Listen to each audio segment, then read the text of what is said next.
Podcast brought to you by CEAT Tires. I'm your host, Varun, and I've got the privilege to talk to you after the end of a great series. If you think I only host when India wins, I think you're probably right because you heard me at the end of GABA. You probably heard me at the end of the India-England Test series and now at the end of the T20 series. What a series we've had. We're going to talk a little bit about the summary of the games. And as usual, I've got Ashwin and DJ with us. So, guys, it's been a fantastic series for T20 cricket. You know, you've got the World Cup at the end of this year. What we're going to do a little bit differently this episode is each of us is going to give you a quick summary of the game. We know you guys watch every ball anyway, but we're going to give you a little bit of a quick summary. I'm going to start with the third T20, which is where we left off at the end of the last episode. So just remember at the third T20, India had lost the tosses. There was no Rohit, there's no Bumrah, there's no Shami, there's no Jadeja. And India has had to now come in again in the third T20, having lost the toss and being asked to bat. They essentially brought back Rohit Sharma, which was a move that a lot of us were surprised about for a long, long time. But India... Sorry, just one second. Yeah, so England won that game by 8 wickets. India made 156 for 6. Like I said, Rohit Sharma was back. Rahul in terrible form. And guys, I'm going to come to both DJ and Ashwin to talk about each of these individual performances later. But just a quick rundown of the game. Ishaan Kishan got his spot at 3. And we do have to mention that it was pretty big of Kohli to move to number 4, right? We know he likes batting at 3. He doesn't like moving around too much. But he said we're going to play a different brand of cricket. Unfortunately for India, only Pant stuck around with Kohli for a little bit, and that looked like a great partnership, but India only managed to get to 156 for 6. Now, this match, according to me, was the game where England really showed their batting power. Roy, who has done well in the first 2 games, didn't perform, but Butler, oh my God, he showed us what a great opener he is. We've seen him do it for the Rajasthan Royals a number of times. Butler hit 83 of 52 balls, and he was joined by Bairstow, who hit 40 of just 28. When those guys were batting, it almost felt scary to be watching this game, right? You were like, they're going to finish this very fast. They finished in 18.2 overs, and England actually won by 8 wickets. So, disappointing for India being 2-1 down. I think we know India at home are the comeback kings, but DJ, I'm going to pass it to you to talk a little bit about the fourth game. Yeah, so as the third game was more of the same, right? India 24 for 3. We again lost the toss in the fourth T20. So Kohli's great luck with tosses continued, put into bat and made 2 changes. Apparently, Ishaan Kishan was out with a groin injury, which was interesting. Sky came back in after making his debut in the second game, but not actually batting. And Rahul Chahar came in instead of Yuzvendra Chahal, who got some heat on like social media and stuff. So, couple of interesting changes from India. But we batted first. We batted well. We got 185 for 8, and this was one of those games where India actually managed to um, kind of play that dynamic brand of cricket, right, and get to 185 for 8. Everyone got a bat except Rahul Chahar, which is the use of having a long batting lineup. England fell short, 177 for 8. There was dew on the ground. The ball was slipping from Shardul Thakur's hand. There was one point of it that he actually bowled it behind himself.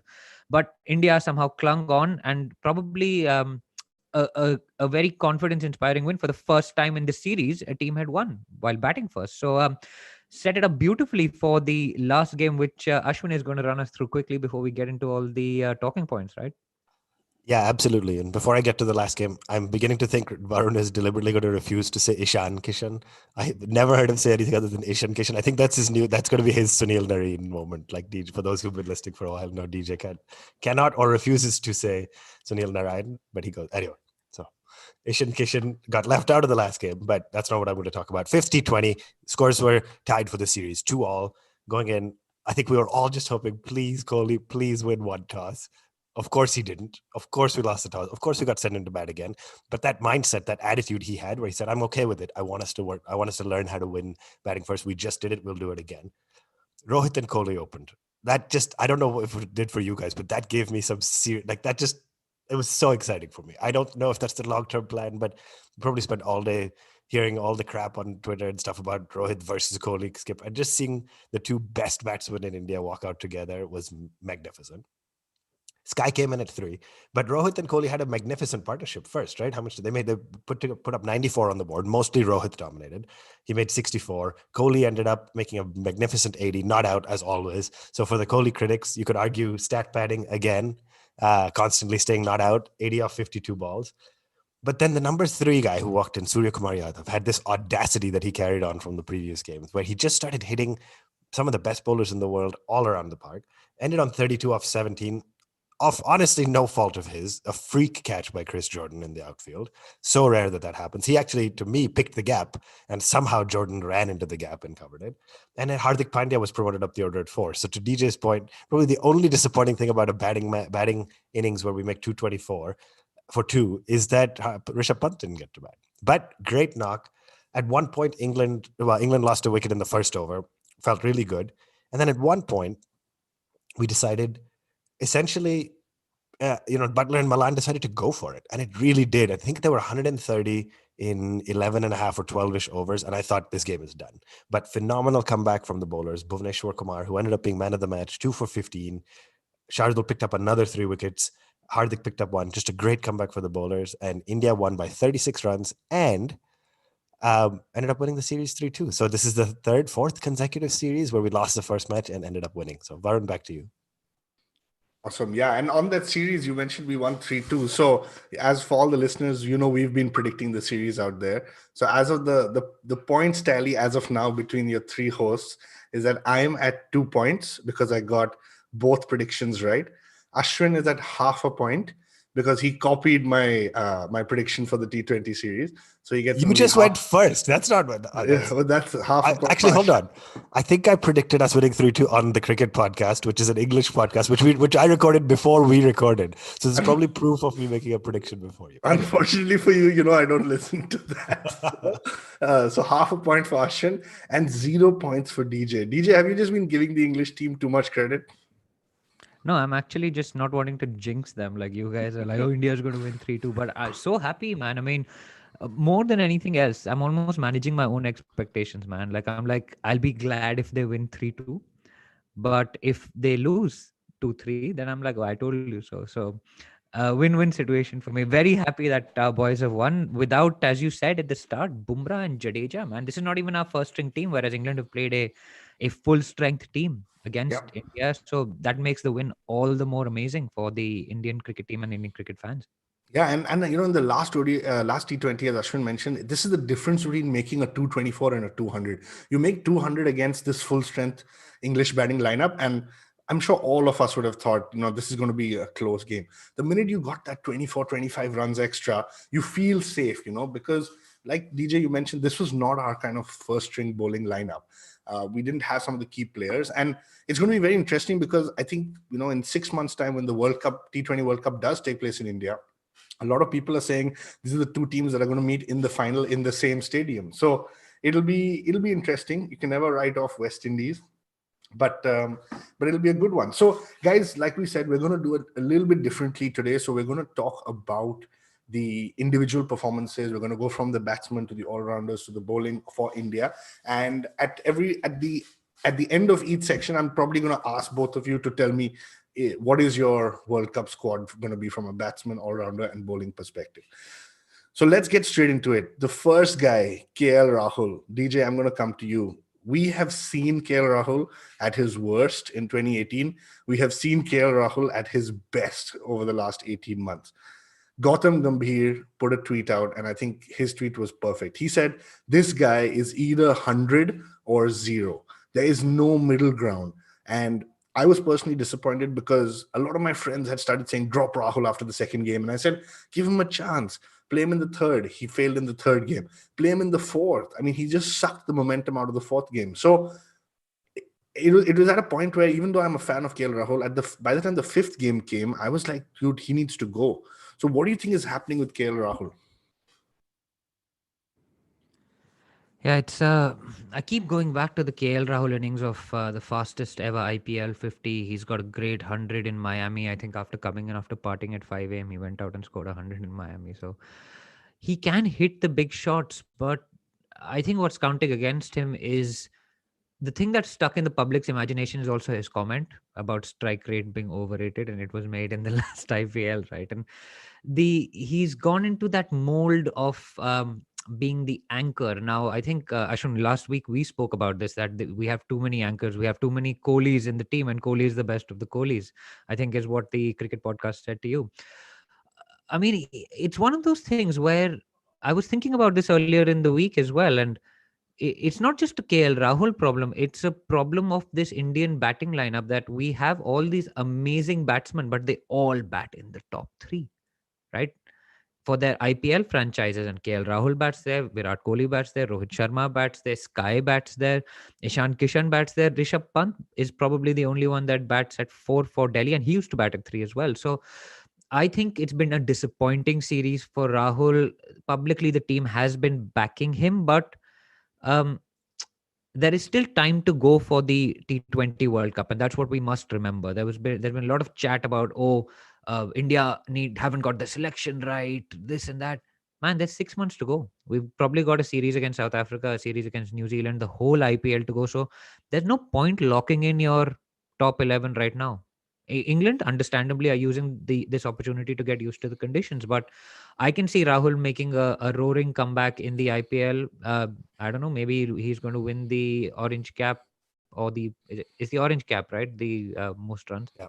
Yeah, the orange cap again. So um, tough series for him, but can see him bouncing back and continuing to give Indian cricket fans sleepless nights about this batting order and how to fill all these spots with these amazing cricketers. So good problem to have.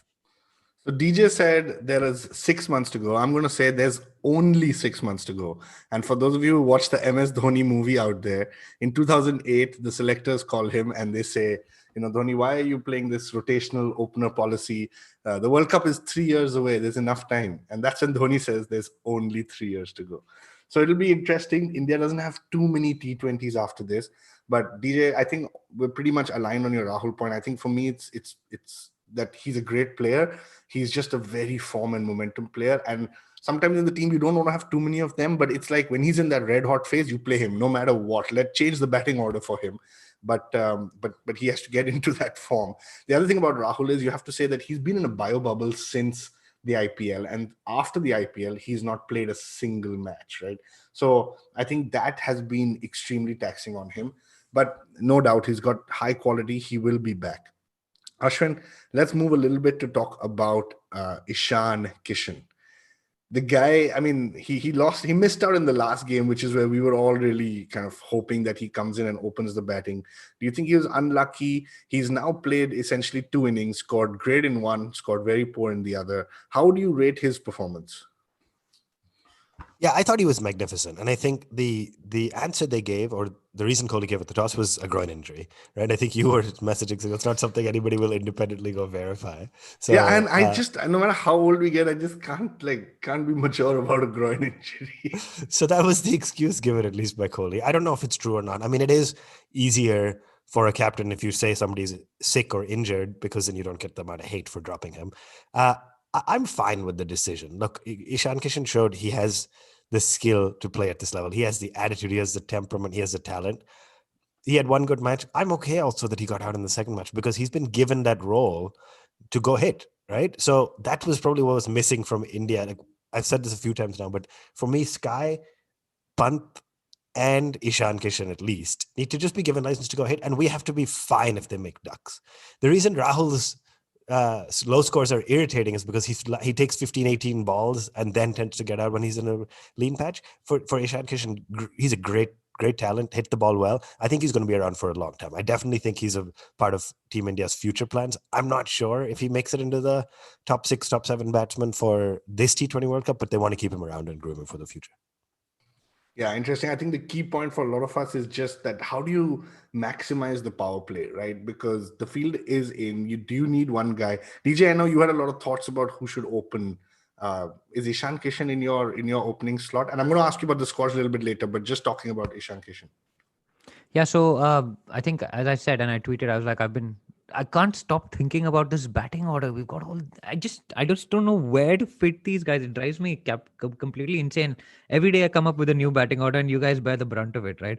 But there was a point at which I was just like, you want a left hand, right hand, and you saw the difference that makes in the second game when Ishaan Kishan went after Rashid, right? You saw how he like smashed Rashid all over the place, and he, as Ashwin said, you have to be fine if they fail. So for me, right now, top of the pecking order, Rohit, definitely class act in the fifth T20, just smashed it everywhere. Even in the fourth game, first ball six. I mean, set the tone, senior player.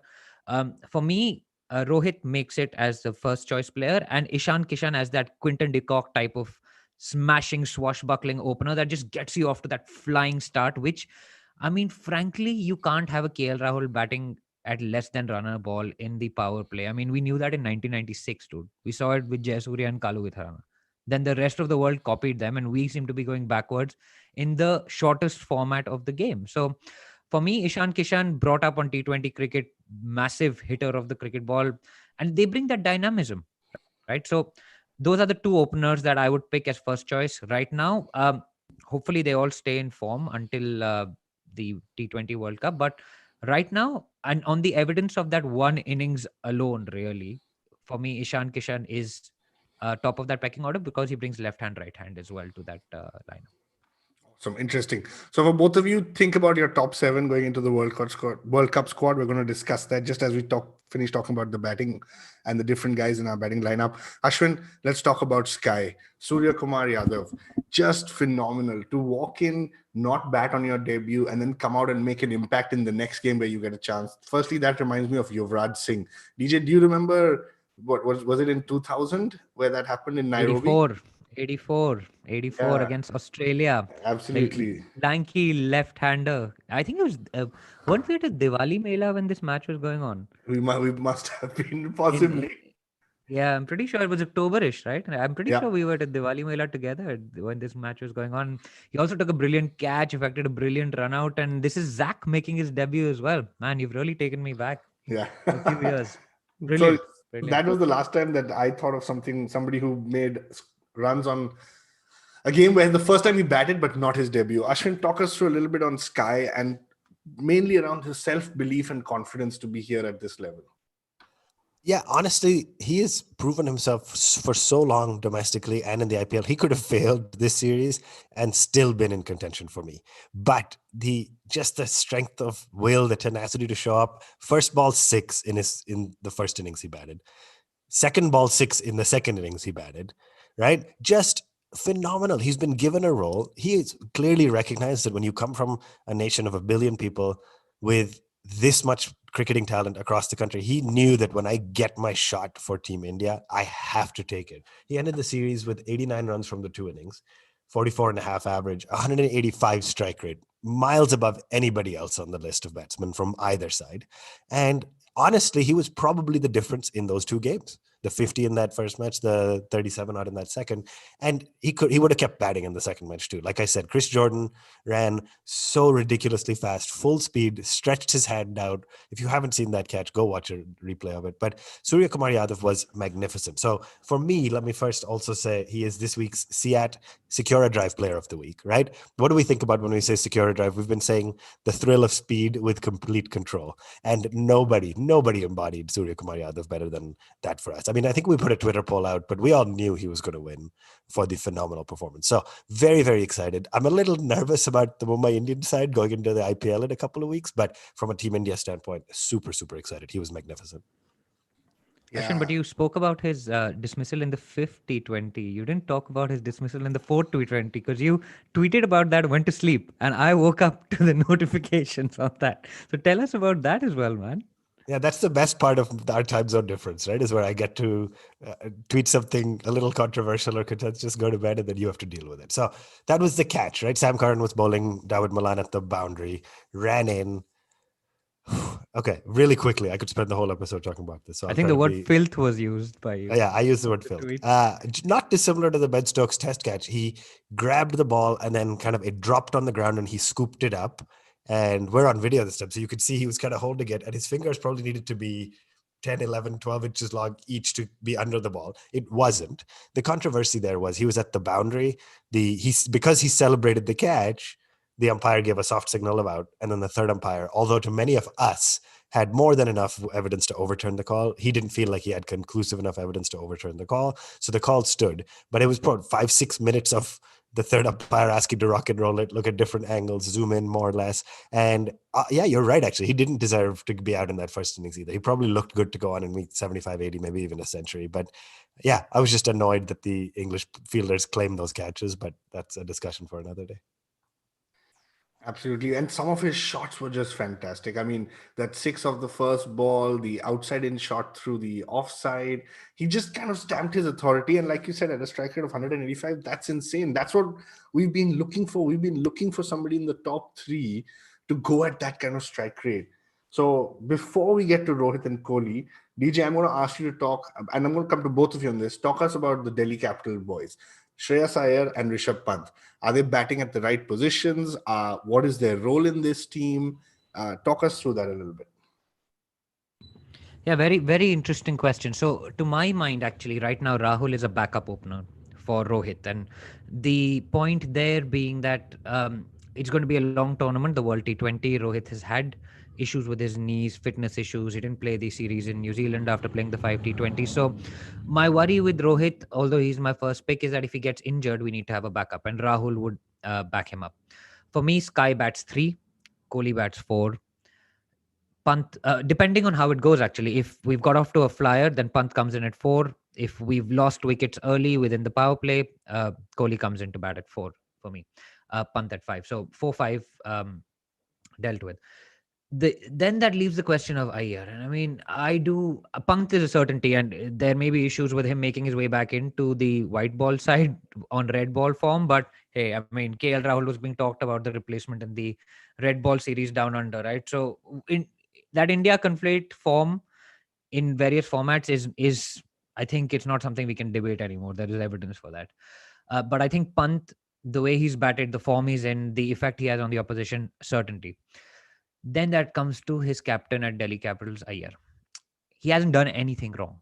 I have to say, if anything, he's improved his chances of finding a slot in this side. His ability to change gear. I mean, he Yeah. could come in and go at a runner ball if needed, and suddenly you see him hitting 6s and 4s in the middle overs. Yeah, and the 4th T20, he played a brilliant cameo. I think it's probably the best I've seen him bat in T20s, 37 of 18. He also batted well in the first T20. He got 67, I think, of 40 odd, kind of holding the team together while we crawled to 120. So he hasn't done his chances any harm. He's good in the field. And for me, actually, Iyer is an important player because he's one of those players who bat in that middle order. He should say that I'm going to bat at 5 for Delhi Capitals. I'm going to bat at 4 for Delhi Capitals. I'm going to perform a middle order role. I don't want him to bat at 3 for the DC team because we need players who bat in those positions. Pandya is a player who bats down the order, but Pandya needs to bat at 6. 7 is too far down for Pandya. So whether Iyer finds a spot in this team is moot. But if any of the other players are out of form, he needs to be a ready replacement for that middle order because I don't think we are going to play 7 batsmen. To be honest, we are going to play the Pandyas. We are going to play the Washington Sundars to get those extra bowling options. But Iyer has done well. He's in the squad for me for sure. And if any of the players are out of form, he bolsters that middle order and he's done well this series. Very interesting. Ashwin, your take on Pant and Iyer? Yeah, pretty similar, right? And acknowledging we probably all have a Delhi Capitals bias. That's specifically the reason why when I was thinking about my team, Kishan 100% plays a role in the future. I'm not sure how he slots into this side with Sky playing as well as he did. And so it's tough. But I think Iyer does belong here because of that specific role he can play. He can both anchor you if you're 15 from 3, and he can come in and make 37 from 18 like he did in that match. And that is a skill that we need to value. So it's tough because I can see how on paper people will say, he didn't earn his spot. I think he made a 60, he made a 37 of 18. I thought he had a great series, but somehow on paper, it's hard to like a guy like Shreyas Iyer for T20s. I think we all see him intrinsically as a little more of an ODI batsman. On punt, 100% he should play. I think he'll be fluid, right? So there were some visuals of when Pandya got promoted to bat at 4, punt standing on the boundary, just kind of waiting his turn. I think that'll happen more and more. And I think they're going to be fluid with lefty-righty and match situation. And obviously, hindsight, it was the right call to send Pandya when they did, even though we would have all loved to see Pandya. Would have all loved to see Pant bat. Awesome. Pantia. Hashtag Pantia. Hashtag Pantia. So we've saved the best two for last, Rohit and Kohli. Guys, we're going to come back after a short break and we're going to discuss our top 7 from for each of us, right? So we're going to take a CEAT strategic timeout while we think about our top 7 and be back on the other side of this break. Welcome back. We've discussed everyone in the Indian batting setup except the two guys who are certainties, Rohit Sharma and Virat Kohli. Now, let me say Virat Kohli has, I think, the most runs in this series, the most 50s, the most 4s, the most 6s, and he has been playing wherever the team requires him to play. He has opened the batting. He has played at 3. He has played at 4. He has shown the youngsters that he can help guide them. He has propped them up. He's just motivated them. For me, Virat Kohli has been fantastic in this particular series. DJ, I'm going to come to you on Kohli, and Ashwin, I'm going to come to you on Rohit.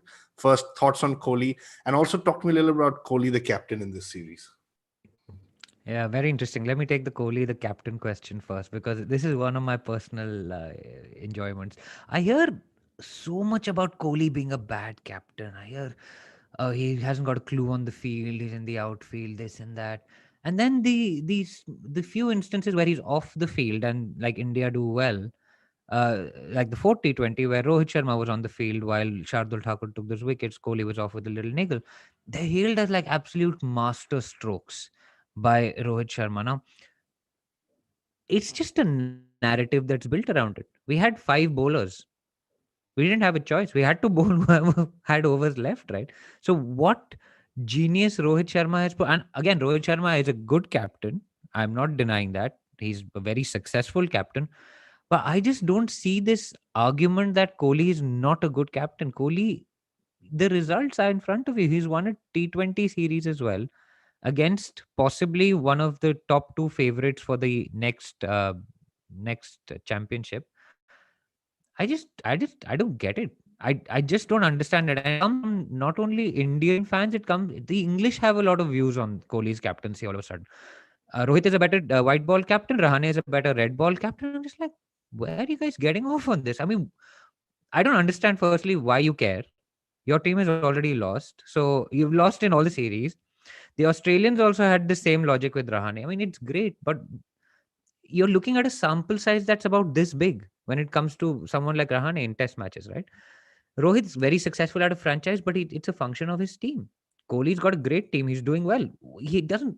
Okay, but then you say, oh, he hasn't won medals. He hasn't won tournaments. He hasn't won with RCB. But RCB is a different kettle of fish, boss. It's a different team. It's a different setup.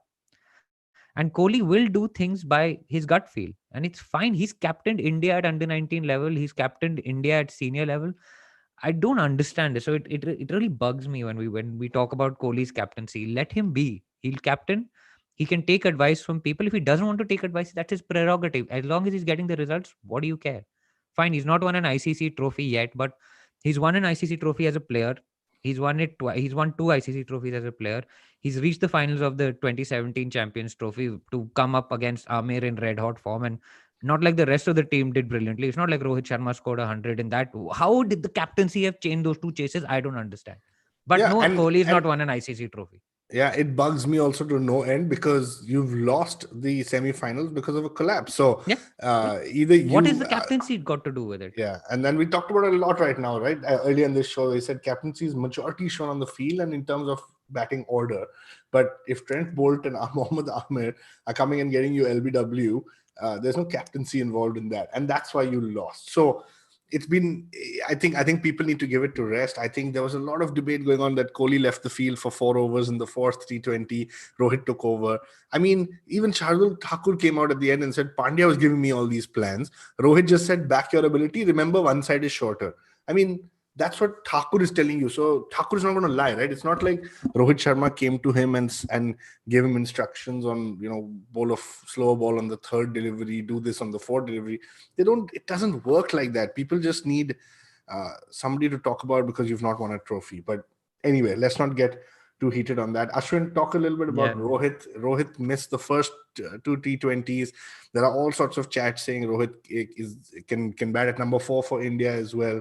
Is opening where he belongs?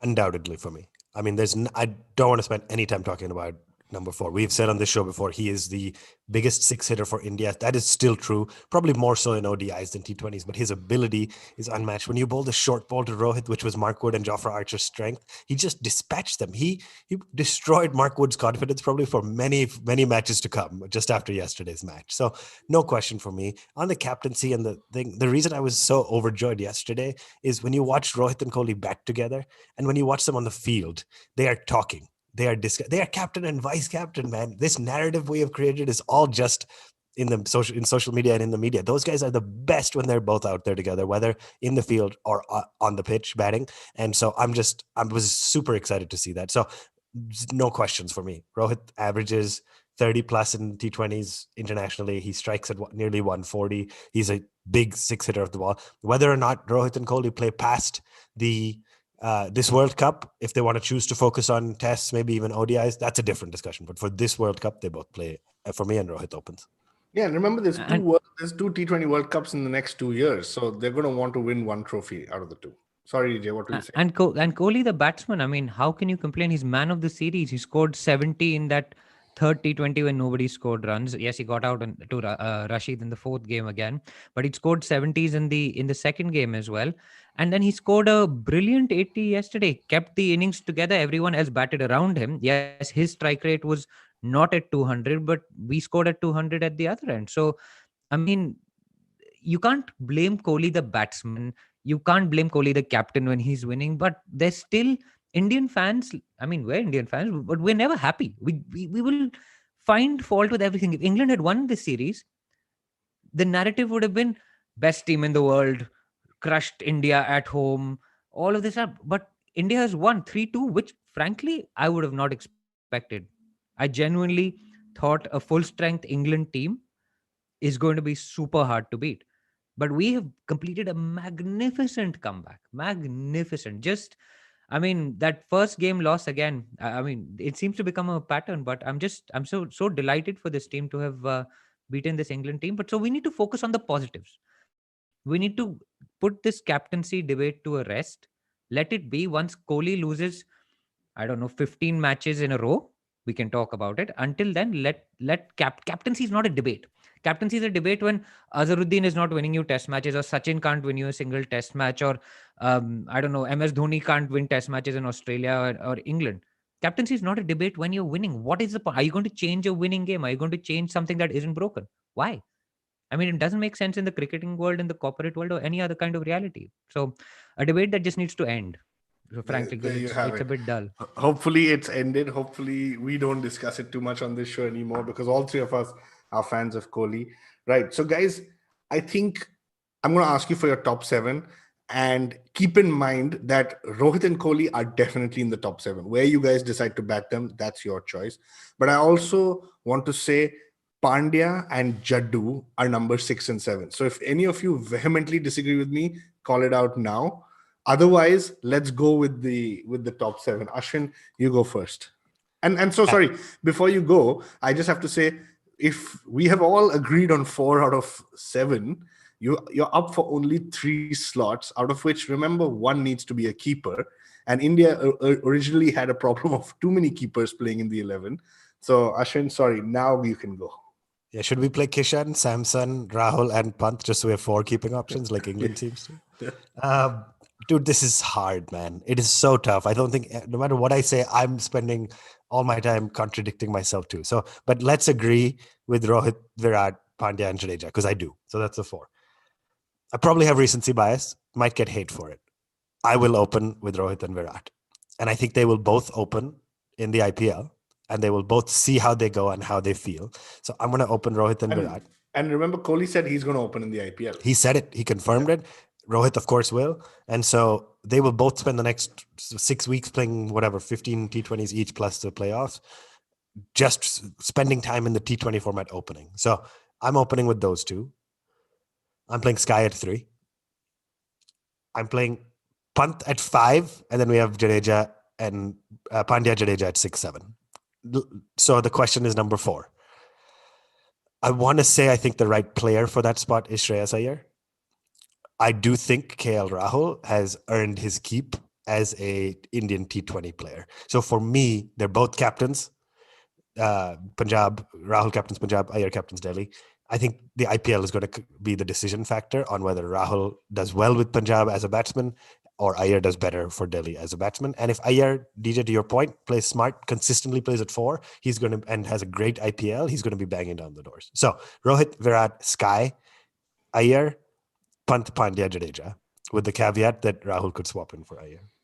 But very tough, very tough. I could be sitting here in 3 months, completely different based on how the IPL goes. Yeah, fair enough. So no Kishan for you. Kishan slots in. Kishan is going to be a huge part of our plans from 2023 to 2033. He's so young. But I mean, he'll be in the squad for sure, right? If Sky has any sort of injury, I want Kishan slotting in for him right away. But it's tough, dude. There's so many great players, which is a problem of plenty. But yeah, it's tough.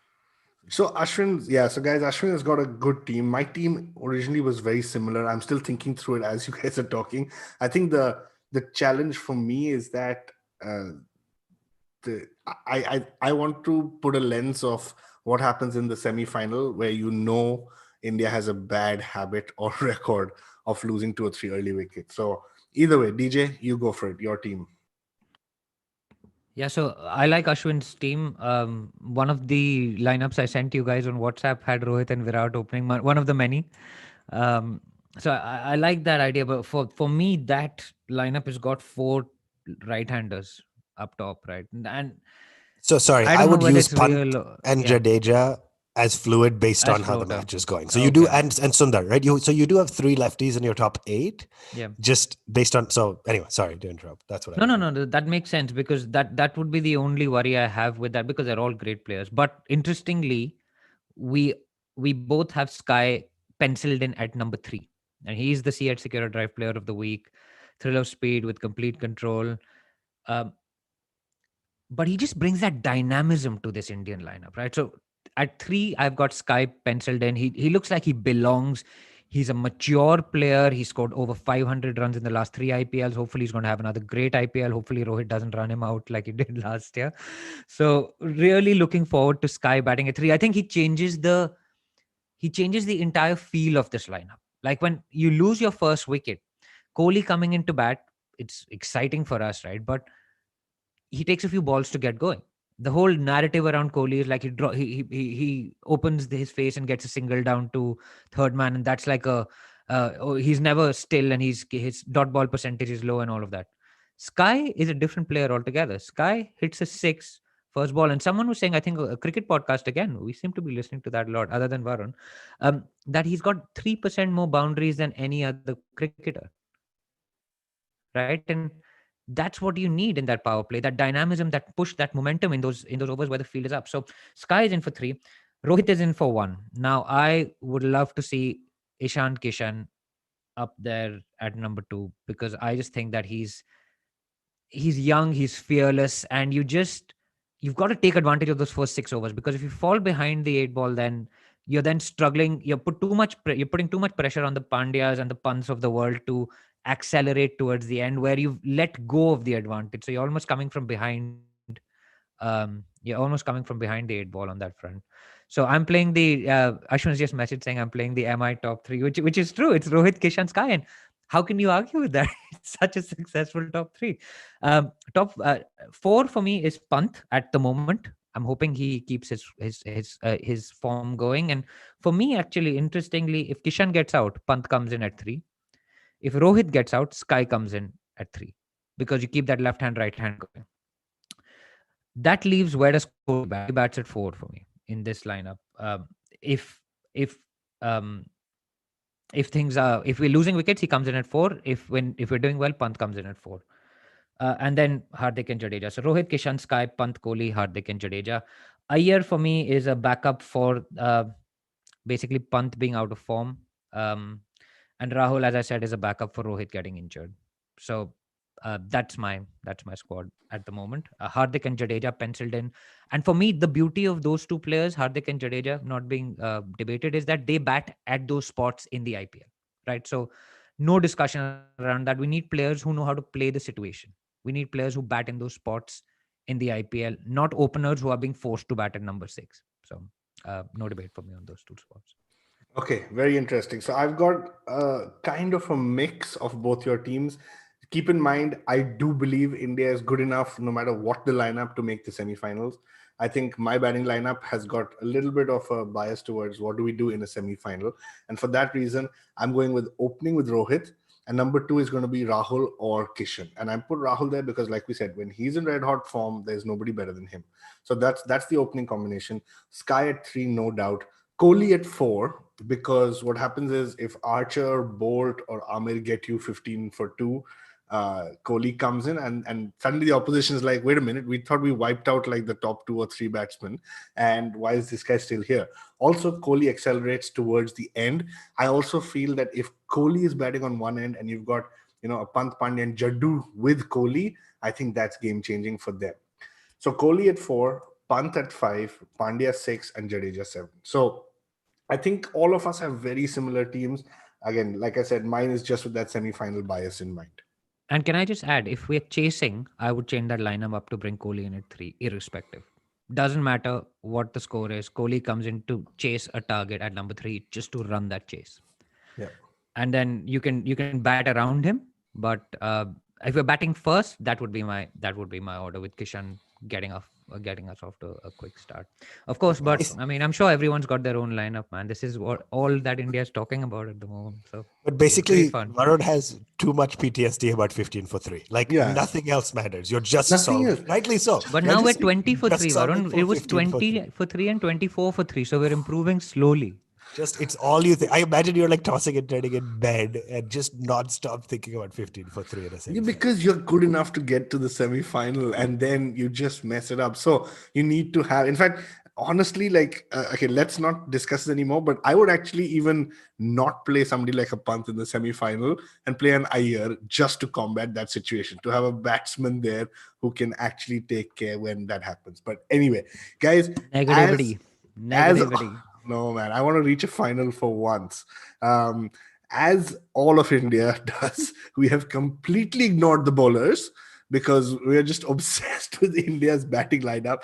So we are a little bit short on time, but I'm going to ask you guys first, before we get to the bowling lineup, DJ, give me your thoughts on, Rahul Chahar been playing, uses Chahal being dropped. I was going to say T-Nats, but Natarajan coming in. Thakur, talk me through the bowling lineup and let's try to wrap that. DJ, give me your comments in 2 minutes, then we'll go to Ashwin.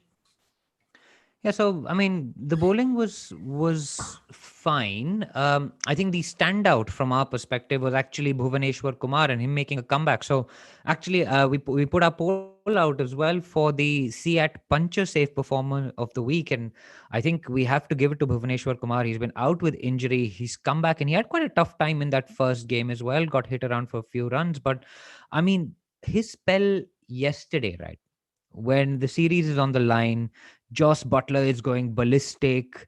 I mean, his spell yesterday completely changed the game. And even in the 4th T20, he went for, I think, 30 runs and picked up a wicket. But yesterday's spell, wickets for like 15, 16 runs in that scenario, with that pressure, with Joss Butler, picking up Joss Butler's wicket, I think he is definitely the puncher safe performer of the week, a pretty premium performer from my perspective. And yeah, good to see him coming back from what looked like quite a serious injury and doing so well for India.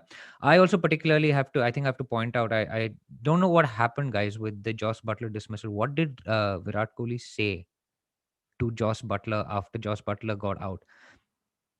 I have no idea. I just saw him running like crazy, then I'm talking to the umpire after. So I don't know if anybody has a clip with audio or something. I'd love to see it, but I wasn't able to follow that. I think because it seemed really strange, because I mean, people are just like, oh, Joss is a nice guy and stuff. I mean, anyone who's watched Joss Butler have a go at Vernon Philander calling him Joss is fat. anything but a nice guy. He's a pretty boy with a soft British accent, and so people think he's nice. He's not a nice guy.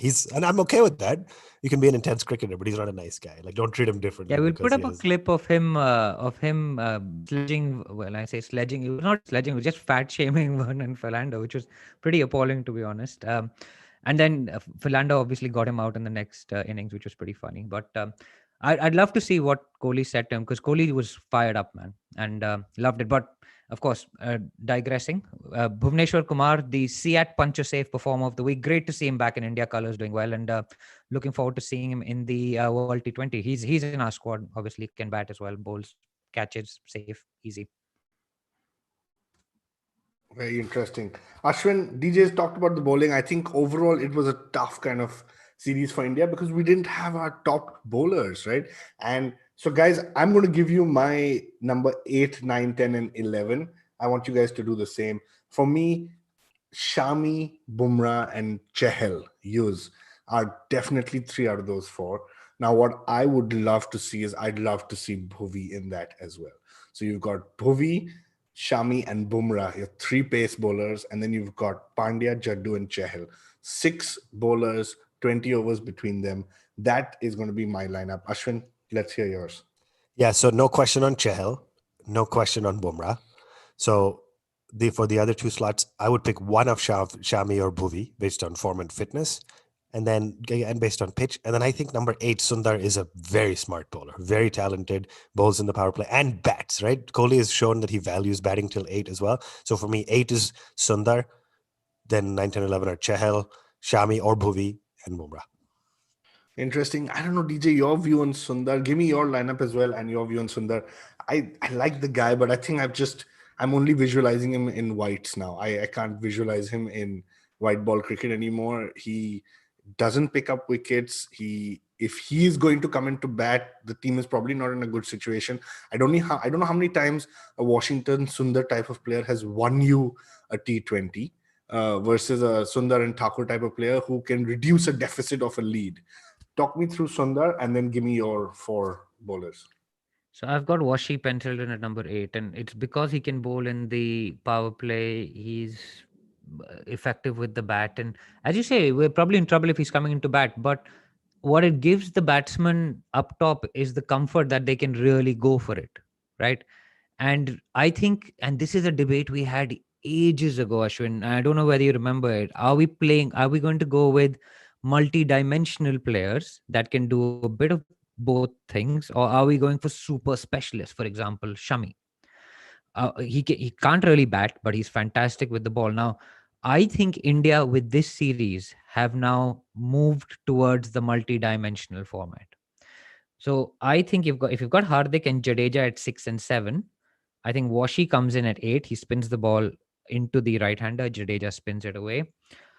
I think Bhuvi and Bumrah, man, they're just a really potent combination with the new ball as well as the old. With Bumrah and Bhuvi back in form, nailing those Yorkers, no doubt for me.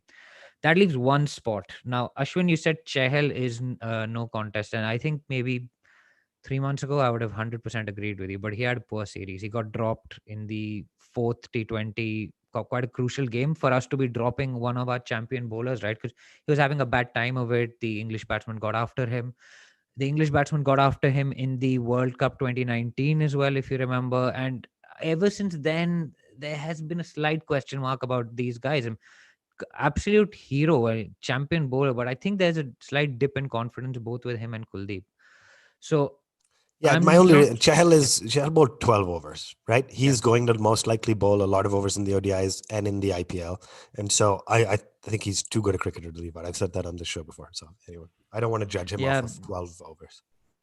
yeah, and I agree. He's a great cricketer, but if we're playing Jadeja and Washi, which is in my lineup, I think I need one more seamer. And for me, actually, and you're gonna hate this, you're gonna absolutely hate it, but it's Shardul Thakur, because dude, I don't know. He's just got this knack of picking up wickets. I don't know what it is about him. He's picked up 6 wickets over the last 2 games. And I mean, frankly, he changed the game in the 4th game. He picked up Ben Stokes and Johnny Best. Oh, no, Ben Stokes and Owen Morgan in quick succession. And that just changed the entire dynamic. He bowled that last over, kind of held his nerve where the ball was slipping a lot. I've grown to like him as a T20 cricketer now. I'm not saying he's a test class bowler or batsman, but he gives you that little bit with the bat. He hit those 2 boundaries at the end of the 4T20, which were crucial. So I think at number 9, assuming Bhuvi and Bumrah are 10 and 11, I'm going to go with Thakur or Shami if you want to go with a specialist. But I think India are tending towards players who have more than one skill, which Thakur is a better version, if you ask me, of Shivam Dube. Right. That's how I think of it. So Okay. Thakur at 9, Bhuvi at 10, Bumrah at 11. And Awesome. I'm ready for hate. Awesome. There you have it, guys. So we've got our 3 squads for the World Cup. Keep in mind, the World Cup is still some time away. It's not that long. But I think realistically, there's only 3 names that I can see who will get into this squad apart from the current squad you have. And Jadeja. Keep in mind that he was injured. I think there's Samson, there's Padikkal, and there's Shaw. I think these are the only 3 names that could potentially make it. Shaw is red hot fire, Padikkal red hot fire, left-handed batsman. Samson can play a number 4 and accelerate. So those are the only 3 I think. We're not going to get into that discussion today. We're going to preview that during the IPL. Remember that this was supposed to be India's last T20 international before the World Cup, but Rohit said it, and I think I read an article from the BCCI that they're trying to organize T20s versus New Zealand and South Africa as well before the World Cup. Guys, we're going to move on to the ODI squad very quickly. I'm not going to ask you for your lineup. I'm going to do a quick rapid fire. You guys can only answer in yes or no. I'm not running through everyone. DJ, is Shubman Gill going to get a game in the ODI series? Yes or no? No. Okay. No. Ashwin, Surya Kumar Yadav. Yes. DJ, Shreyas Iyer continues at 4. Yep. Ashwin, does KL Rahul play at 5 still? No. Okay. DJ, Pant comes in. Does Krunal Pandya get a game? No. Okay. Ashwin, Rishabh Pant back in the ODI squad. Back in the ODI playing 11. Yes. Instead of Rahul. Okay. DJ, Natarajan, ODI squad. He's in the squad. I mean ODI playing 11. Why not? He's getting fitter, so give yes him some or game time, no. yeah? Basically, yes he cannot do yes or no. He's constantly interrupted. He can't do it.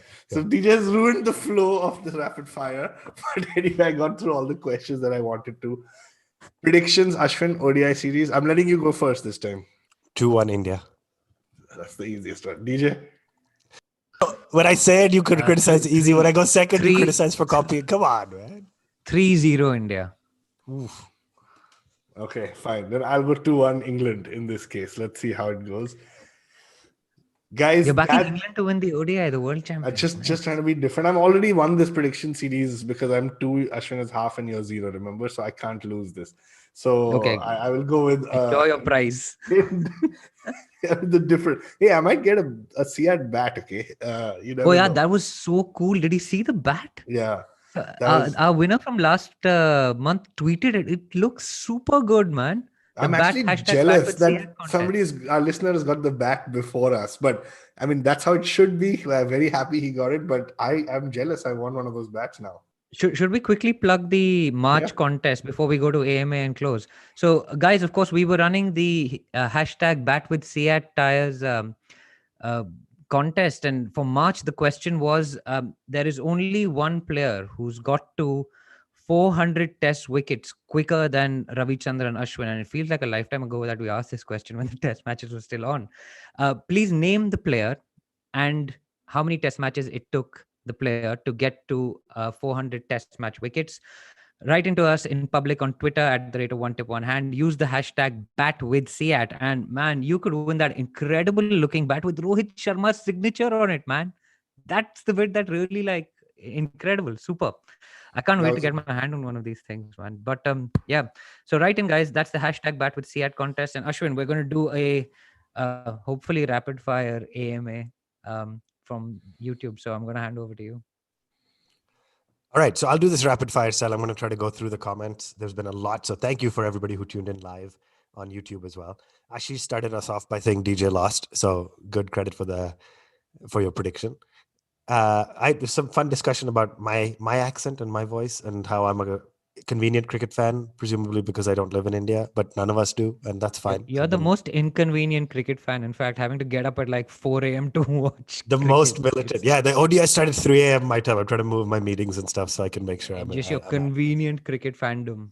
Yeah, exactly. Nandan is judging my mason jar, but more friendly than anything. All right, let's go. Somebody asked if DJ you're from Nalsar, so you may want to touch base with them as well. Yes, Varun, let me I ask am. you. I am a lawyer from Nalsar. Yeah. So Varun, let me ask you. Siddharth wrote in. I think it was the context of Rahul. If a person is not in form in two or three matches, why not drop him and get someone else who might be in form? No personal grudge, all just professional athletes. Yeah, I tend to disagree with that at the start of the series, even after the third game. But after the fourth game, I said so. There's no right answer. I think if a person is out of form, bring somebody else and give the guy some game time. Fair enough. DJ, Nandan wrote in. Do you think Sky and Ishaan get a look in one of the ODIs? So I said yes for Sky. Ishan's not in the squad actually, but DJ, do you think Sky gets a game? Maybe one at the end with if Iyer sits out.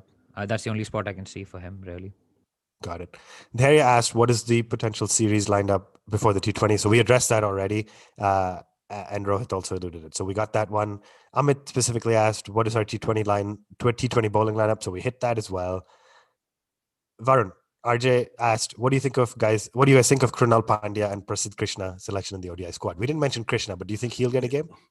I don't think he'll get a game right now. Not 100% sure. Krunal Pandya, I think he's good, man. But again, it's just where do you slot him in? So with the absence of Jadeja, I would be in favor of playing Krunal Pandya just to give him a go. But India bounces him around. He's sometimes in a T20 squad, he's sometimes in an ODI squad. Can't figure out where to play him.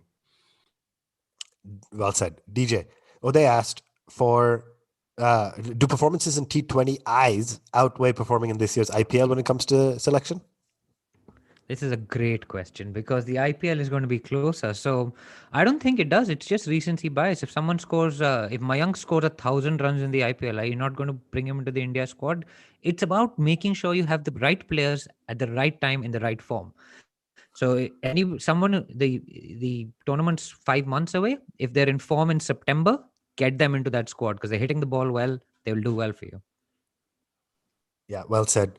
Nandan shares an observation, so I'll just go through this quickly. Noticed only DJ is wearing a fitness band amongst the three. Garg brothers not leading an active lifestyle or don't believe in counting steps. So A, holy attention to detail, Nandan. B, my excuse is that I woke up about 6 minutes before we went live. So I normally have a Fitbit on. Varun, what's your excuse? No, I don't believe in Fitbits. I think they just fake the number of steps you're walking. So don't believe in it. All right, well said. Vinay says Malan's catch of Sky goes against the spirit of the show. It was one tip, two hands. Not quite. Which is great. Good comment. Can I just add one point to that catch by Malan? Because I don't know whether we address it. I actually think there is a place for a soft signal from the square leg umpire when it's gone to fine leg. Because the shortening of the long lens has an issue with depth, right? And so when you're looking at it from on top, it looks like it's bounced. But the umpire is at ground level. So if he's turning around and he can see it, and square leg is not far from fine leg. Remember, that's where that catch went. If it goes to deep point, different matter. I don't know. Can be the call, I think. So I'm okay with that. But I don't completely agree that you shouldn't have a soft signal when the umpire is in a position to make that. It shouldn't be forced. And I think the MCC is looking into that there can be an I don't know signal. And the MCC is going to look into that for the next round. But if the umpire is not that far, so I don't agree with Kohli on that one. Fair enough. All right. A lot of comments about people sending in their 11. So thank you for doing that. Very interesting. I'll hit a couple more before we wrap. Varun, Siddharth sends in. Quick question. Is Rohit naturally talented and lethargic? I guess he meant is a naturally talented yet lethargic athlete like Rohit too difficult to mold into an athletic player like a Kohli? I mean, I don't think you need to, right? Like, unless you're saying Rohit is dropping catches or he's not taking the singles fast enough or, he's getting run out a lot. I don't think so. I think, yeah, you want everyone to be fit, but you don't want two players who are exactly the same. Well said. DJ, a lot of people agreeing with your rant about captaincy. People generally excited about the positivity behind Kohli. So well said. One question from Dharya. Thoughts on Shaw being excluded from the ODI series squad after an amazing performance in the domestic game? So remember, he had a fantastic Vijay Hazare trophy. Yeah, 827 runs, man. Harsh on the poor kid. And I don't know. I mean, selectors have to make tough calls. Someone's got to miss out. So he's going to keep working hard. He'll be back. And hopefully he has a great IPL for the Delhi Capitals, which is less than 20 days away at the time of recording. Party. There you go. And then Bhargav would like you to communicate to the guys at Couch Pundits how awesome Virat Kohli is. So DJ, I will leave that one with you. Siddharth says, too early to compare Ishaan Kishan to Shreyas and KL. It's just too early, which I think is fair. Yeah. I just want to jump in there and say I would personally be happy to lose the T20 World Cup if Sky and Kishan play the way they're playing. But I would not be happy to lose the World Cup if you've got a Dhawan, a Rahul, a Rohit and a Kohli batting at 120. Really well said. I think that's the last one. There was lots of other questions, but I think I hit the big ones. Varun, back to you to wrap up. Really great questions. Thanks everybody for sending them in. It's always fun interacting live. Awesome. So this has been a slightly longer episode, but thank you guys for listening. We love bringing you this stuff. Next week, we're going to talk about the ODIs. And then, like DJ said, it's all IPL fever, IPL frenzy. It's my favorite time of the year. And so there'll be a lot to discuss. So guys, thanks again for listening to us. For those of you who drive while listening, make sure you drive safe. This is the Edges and Sledges Cricket Podcast brought to you by CEAT Tires.